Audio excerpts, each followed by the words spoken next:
Hey folks, this is Stacy from eatingintheburbs.com, and today I'm filming a episode of Cooking at the Cabin.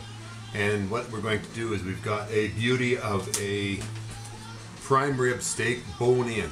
It's a what's this? 0.5 kilos. What's 0.5 of half of a kilo? So it's a prime rib that came out of the Nicola Valley. And I picked it up down at my favorite butcher from Greg the Butcher at Meat Craft Urban Butchery in Port Moody. Anyway, so I'm gonna be working on that shortly. But right now in the bowl here, I've got a loaf of let's see here. I got a loaf of my no knead is in N-E-A-D, no knead peasant bread, and this is just the simplest bread you could ever make. I've got 3 cups of flour. And I use whole wheat, a combination of whole wheat or unbleached white flour. A teaspoon of salt.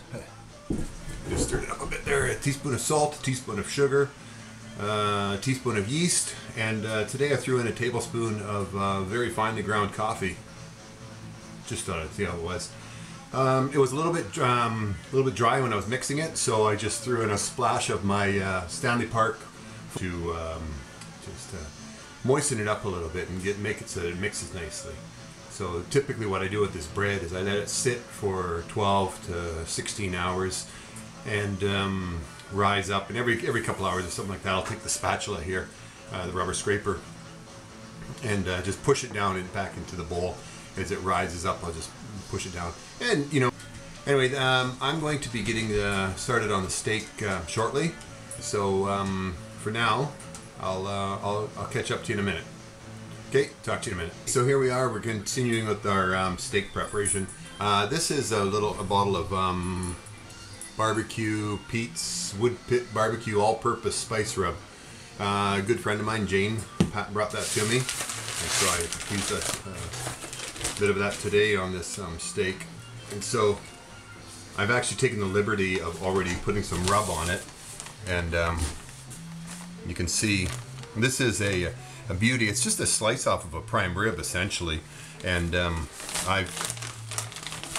Greg sliced it up for me this morning, cut it off of the end of the roast, and so I've taken the liberty of putting the rub on it, and I'm leaving it to sit in. I've had the cast iron pan in the oven down here preheating.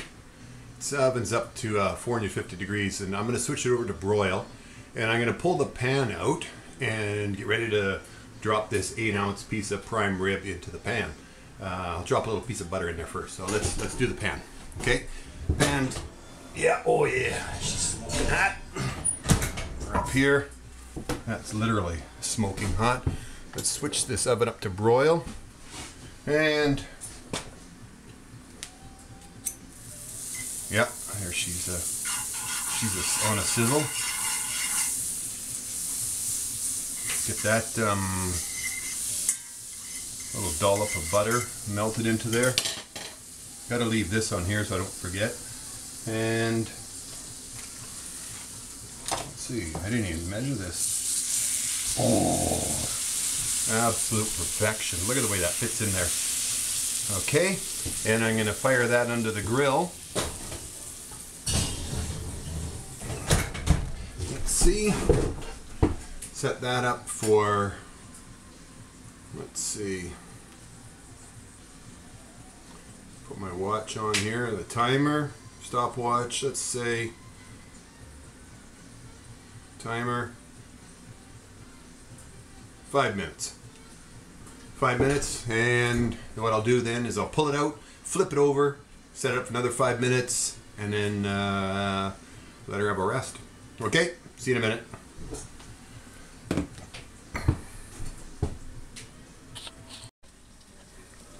Let's have a little peek inside the oven. There she is, underneath the broiler. It's about a minute into it. Okay, we'll let her cook.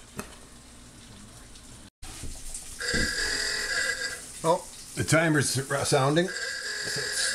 Stop the timer. Pull this bad boy out. Oh. Up here. Let's got my tongs here. I'm just going to drop this little piece of butter underneath that. There's a little pool going underneath it. There we go. Set that down. This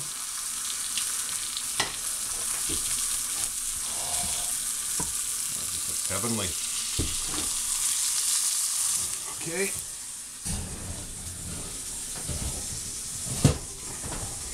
Back in the oven. What do we got here? 5 minutes. Hit it again. See how that goes.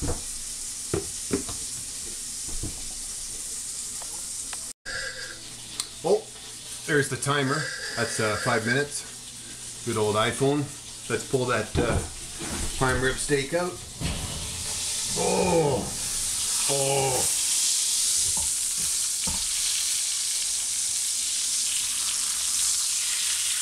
Absolute thing of beauty. I'm going to quickly turn the oven off. And now, last time I was cooking a steak, I made the rookie error of cutting into it before letting it rest. So I'm going to take that, put it on the plate here, put this to the side.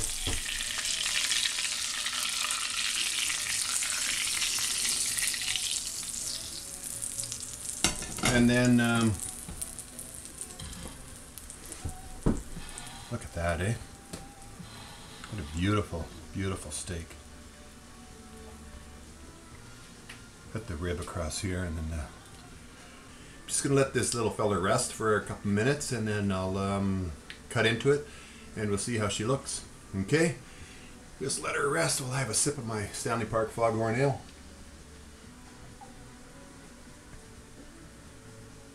I'll let it rest a little longer.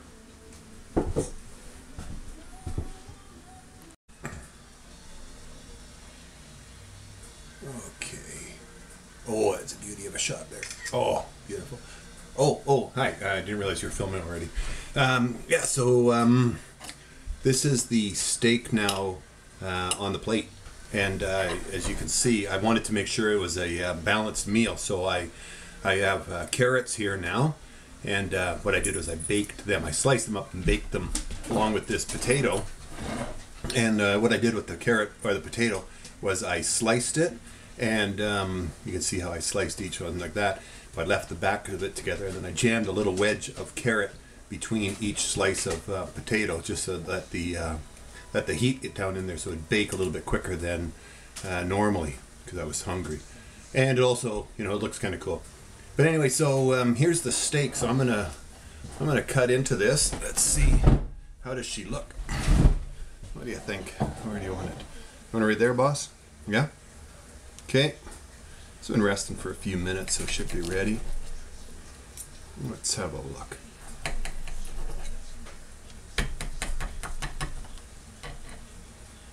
Well, I would say that's pretty much perfectly, here I am over here, I would say that's pretty much perfectly medium rare.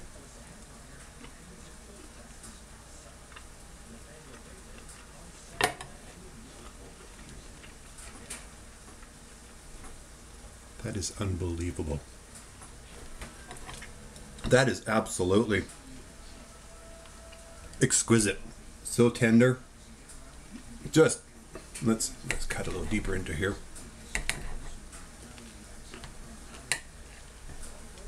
That is perfectly medium rare. Absolutely exquisite. And as I said, I've got a balanced meal. I got vegetables, I got potato and carrots. So, and then there's lots of butter in it as well. That's a thing of beauty. So, Stacy from eatingintheburbs.com. I will be eating here at the cabin and munching this steak up now, and we'll check in next time. Beautiful steak. Thanks, Greg at Meat Craft Urban Butchery in Port Moody. I'll be back soon. Okay, bye folks. Talk soon.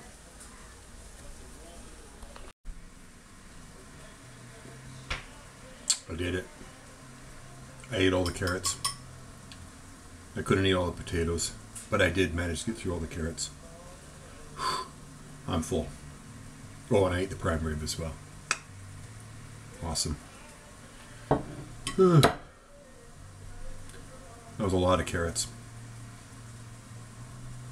See you next time.